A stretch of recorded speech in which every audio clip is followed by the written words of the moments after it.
Hey, and welcome back, YouTubers. Today we're going to do an experiment with synthetic flint.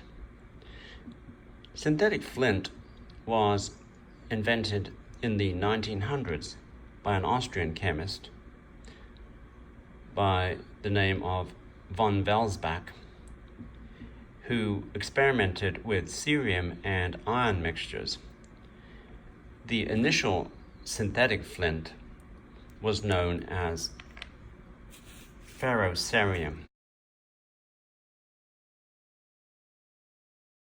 consisting of a mixture of 30% of iron and 70%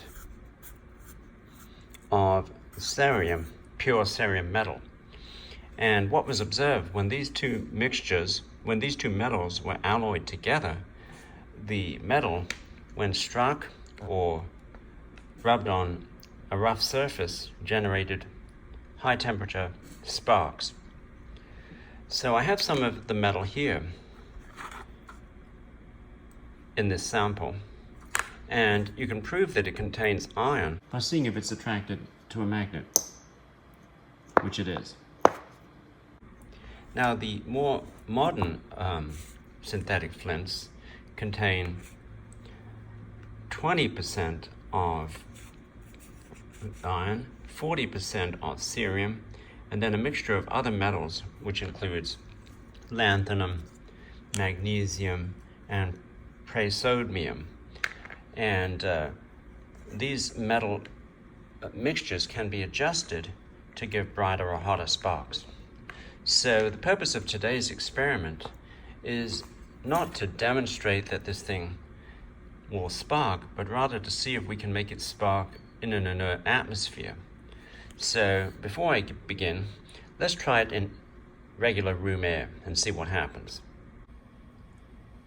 So here we have a piece of sandpaper, and we're just going to do this in regular room air.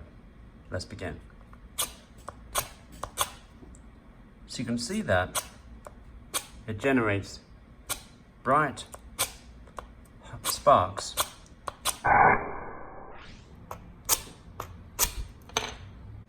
Now let's try the same thing in pure oxygen. It's a little bit hard to grip it in this bag, but let's try it. Definitely a lot brighter. Now we're going to fill argon into the bag and see what happens. The bag is full of argon. Let's see if we can get this to spark.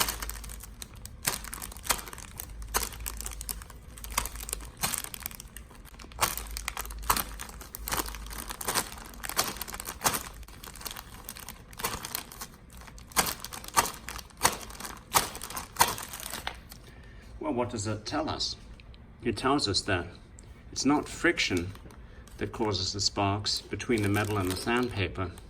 It's tiny particles of the ferrocerium alloy that are ejected when you strike this thing against the sandpaper, and those ignite in oxygen, so they're basically pyrophoric. The presence of argon in this bag prevents that process from happening. Do appreciate you checking in on this video and letting me show you an experiment with ferrocerium or synthetic flint. And please do come back for more videos, and don't forget to subscribe.